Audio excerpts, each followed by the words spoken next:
Before you think about going over your manager's head, you may want to stop and watch this. You won't believe the methods we're revealing here today. This is a game changer, family.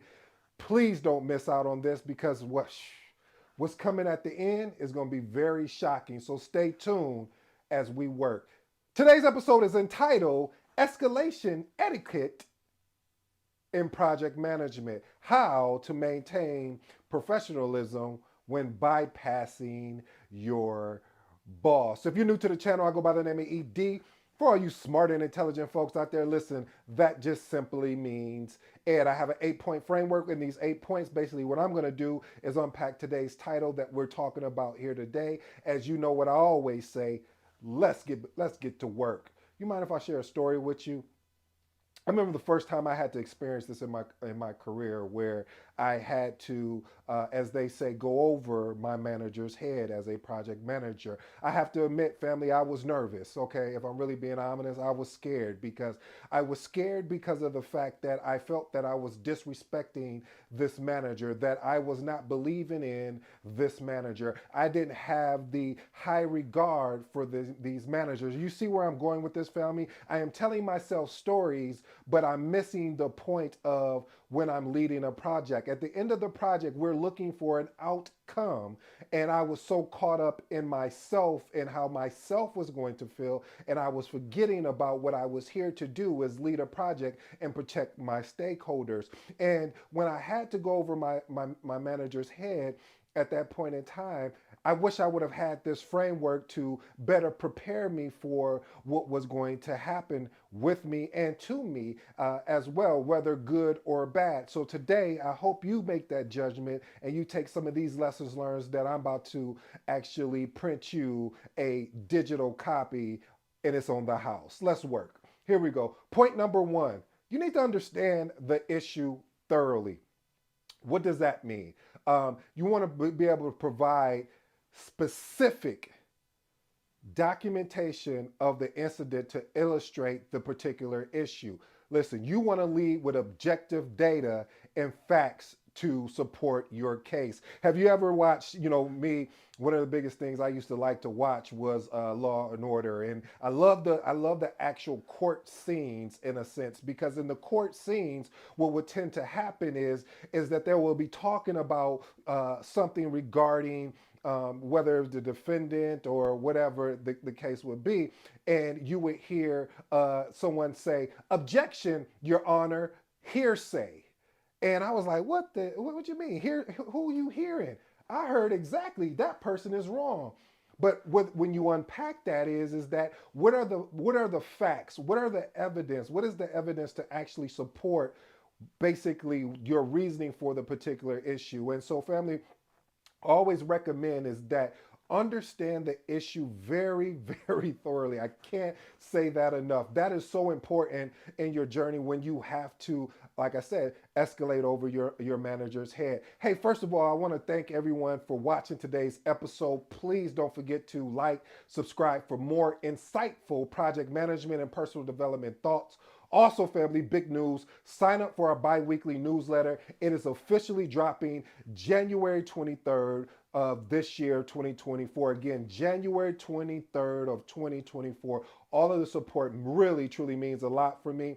And I just want to continue to give you more value, more value. All right, let's move on to point number two. Point number two: attempt resolution with your manager first. Listen, one of the best things that you can do is be very transparent. Have open and honest communication with your manager. Explain to them what is actually going on.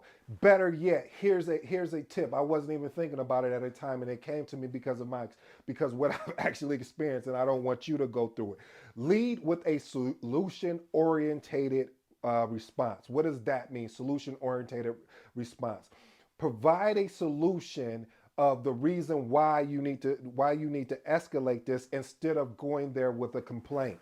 How many times do we lead with a complaint instead of leading with a solution? When you lead with a solution, number one, You're allowing your manager to let them know that they don't need to do the thinking for you. That's what they hired you for. You're the expert in this project. You're the expert leading this project, whether you believe it or not. We're going to do a whole thing on it. Matter of fact, I do have a video about imposter syndrome. But when you get behind the wheel of this thing that I love, that I hope you fall in love with, called project management, and you're the project manager, you are leading the ship. You are steering the ship. And if you're steering the ship, you need to come with a solution orientated mindset.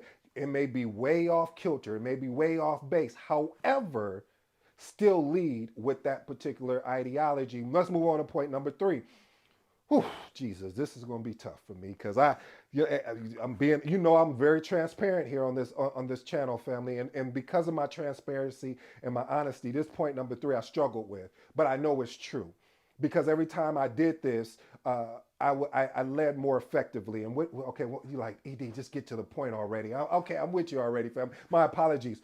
Focus on the issue, not the person. I'm gonna say that again because I probably need to say it back to myself. Ed, focus on the issue, not the person. Listen, a lot of times we can get into emotional language. We can think that the attacks are personal, and they may be personal, but however, how do you respond? One of my colleagues and really great friend of mine, she said, sometimes you got to treat when these personal attacks come like water off a duck's back. I like that. I like that. If you're listening, I hope you know I'm paying attention to you. Yeah, again, you have to be able to take sometimes you have to focus on the issue and not the person. When you get caught up in the person, then you start getting caught up in your emotions. And they had a song, I think it was H-Town, emotions make you cry sometimes. Okay, you probably didn't come from my singing. But anyway, you want to be able to frame this up in terms of how it's impacting the team, your stakeholders,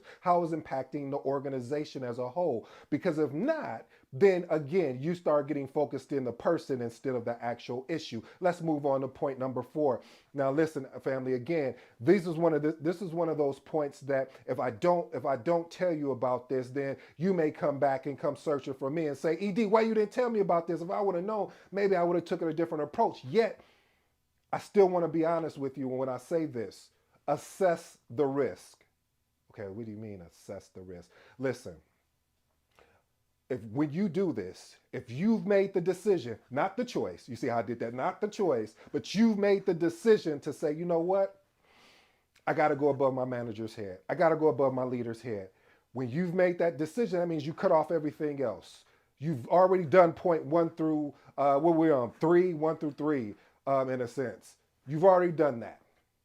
And you still not get anywhere. And you've made the decision to escalate. You need to consider the impact that comes with this. So assessing the risk, you need to consider what the impact is.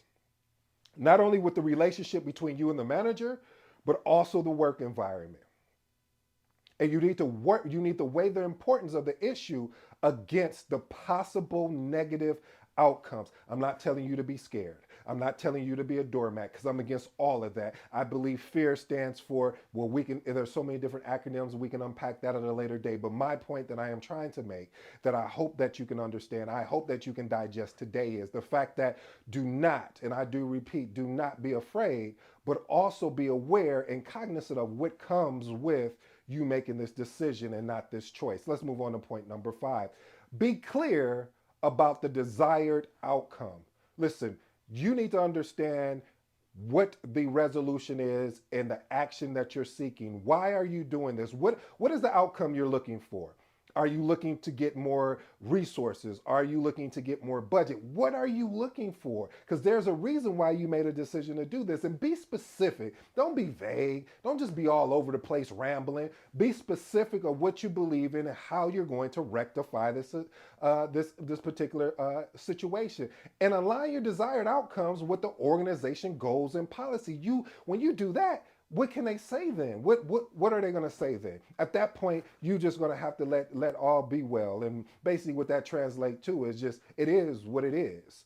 Let's move on to point number 6. Point number 6, my favorite, maintain a professional relationship. Listen, when you make this decision, you're going to have to ensure that you continue to interact respectfully with your manager and others, because it is about a respect. R-E-S-P. Okay, I'm sorry, I'm getting into my Aretha real quick, but no, seriously, family, you need to make sure that you have a continued respect with your manager. Focus on, you know where I'm going with my my framework of the three C's. You want to make sure that you're able to communicate, collaborate, and watch this last one because I kind of remixed this one, and concentrate. And the reason why I say that is because when you focus on collaboration and mutual respect, regardless of whatever the outcome may be because of the decision you made, hopefully your manager will see this and respect you more for it. Let's move on to point number 7. Point number 7 is you need to reflect and learn from your experience. When I was sharing with you with a particular story of when I actually experienced this, and I had to learn from that. My manager actually, at that time, the first time I ever did this in my career, I got pulled aside, and my manager was like, why didn't you come and talk to me first? And I was like, I did come talk to you. And when we had our conversation, you just kind of was just like it wasn't, it seemed like I was there and you weren't in the conversation. I didn't use those words exactly, but the words I was paraphrasing that with the words the context that I used was is that it seemed that it wasn't a big concern to you, and I was concerned that it was going to be reflective back on the team. And you see, I put the team first. Don't put yourself first, because when you put yourself first, it looks like you're coming across selfishly. So when you reflect back and learn, and I'm continuously learning, and I hope you are. But the point is that you want to be able to look back and say, what could I've done better? If this, even if it goes great, if it goes amazing, you get amazing feedback. You still want to maintain that professionalism, because that professionalism is going to carry you along within your career with everything else. Besides your ethics, and it's so many more things. But being professional through in and out, that is really one of the key attributes that I think and I truly believe that really works well when you are leading a project. Point number 8. Like I said, if you stay to the point number 8, I saved this for last on purpose. Now, I know you may say that's wrong, ED. You're probably saying, well, why did you say this? You should have put this first. Listen, I kind of hinted at it on one of the points, but you need to prepare for resistance or backlash. So you need to develop strategies to handle difficult conversations or from the reactions of what you've done. What does that look like? Hey, you might want to start practicing in the mirror. If this person said, if your manager says this, how are you going to respond? If the manager says it, how are you going to respond? The reason why you want to focus on your response and practice on it is because you don't want to, and you probably won't never be so over, you won't be, you will never be able to be over prepared, but you'll be able to create a foundation in a sense that whatever your manager says to you will not evoke an emotion where you're feeling attacked, even if they're attacking you and saying things to you to make you feel uncomfortable. It's only temporary, family. One of the quotes that I have on my wall is saying, as well as on a sticky note, it says, "Will this even matter in 5 years?" Hey, family, I hope you enjoyed today's episode. This has been one of those hot viral episodes that I really truly believe everyone must know. I went and did my homework because I wanted to see, was there anything out there that will really illustrate how do you move forward if you have to escalate above your manager's head in a professional environment? What does that look like? Even if it's non-professional, what does it look like as a project manager?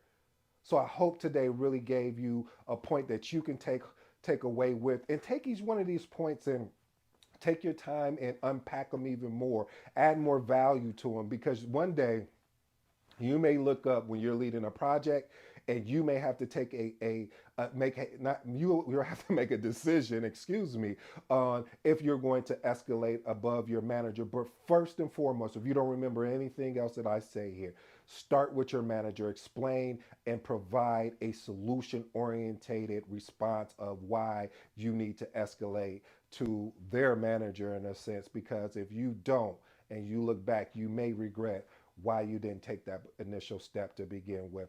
I hope you enjoyed today's episode. I go by the name of ED, and this has been, well, you know my slogan. I'm out.